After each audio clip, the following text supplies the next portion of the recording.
सभी भाइयों को राम राम।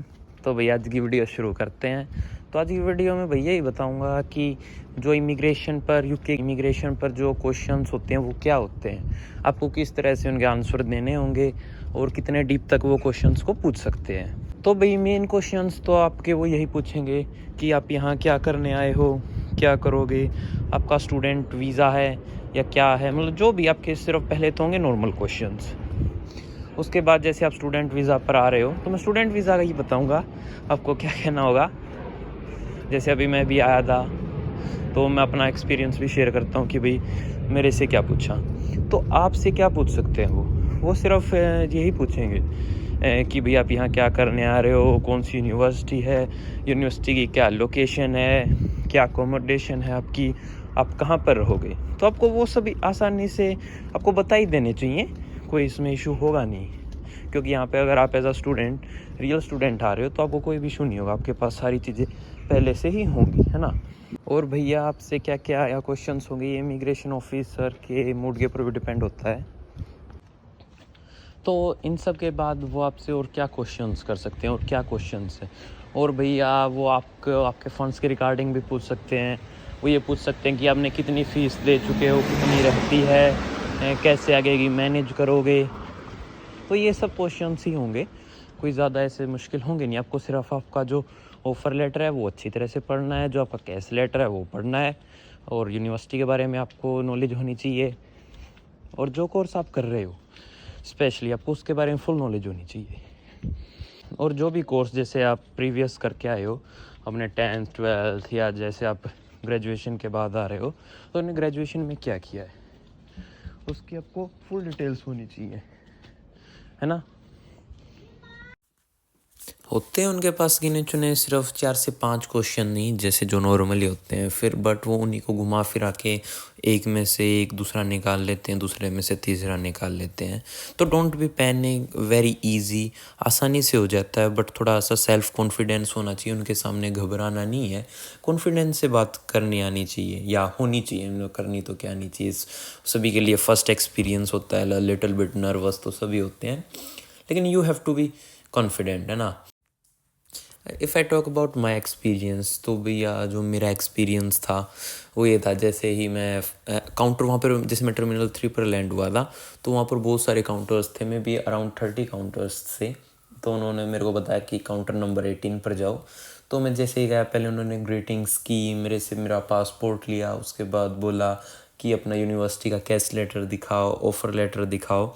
उसके बाद they asked me for which course you are enrolled, then I spoke my course. उसके बाद उन्होंने पूछा कि आप इस कोर्स में क्या क्या पढ़ोगे, means the modules of this course. तो फिर मैंने उनको अपने भी जो भी मॉड्यूल्स थे मैंने उनको 5 से 6 मॉड्यूल्स के बारे में बता दिया। उसके बाद उन्होंने कहा किसी भी एक मॉड्यूल का, जैसे उन्होंने नाम ले दिया डाटा स्ट्रक्चर, दैट की describe data structure, what will you learn in data structure.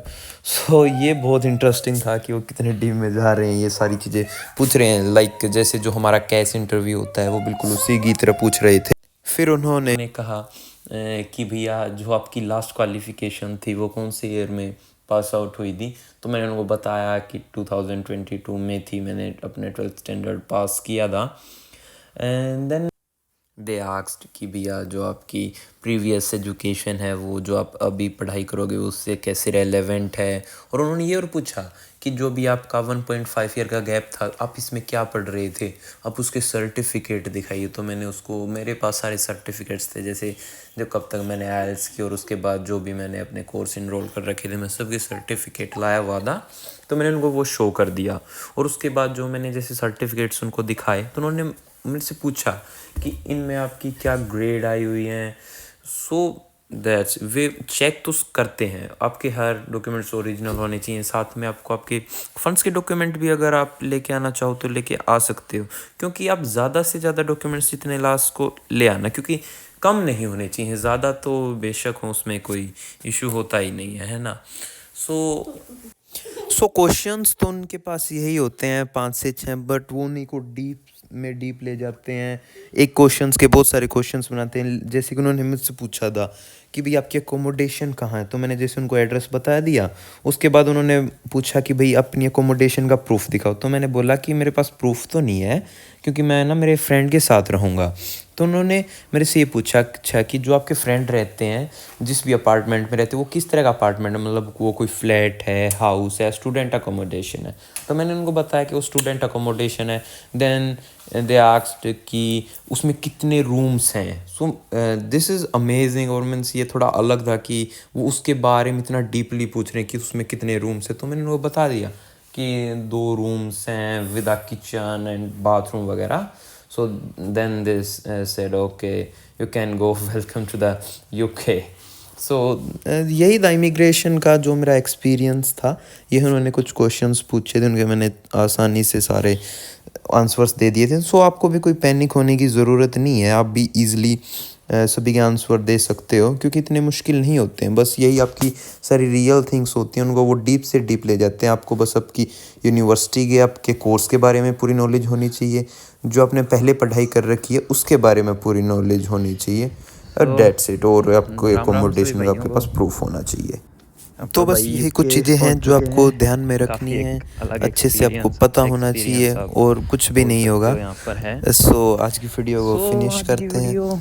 Okay, धन्यवाद, थैंक्स फॉर वॉचिंग। और आपको अगर अच्छी लगी वीडियो और आपको यूके के बारे में और भी जानकारी चाहिए, या फिर आपको कोई भी क्वेश्चन हो, तो आप कमेंट कर सकते हो। और please subscribe to the channel. Okay, thanks.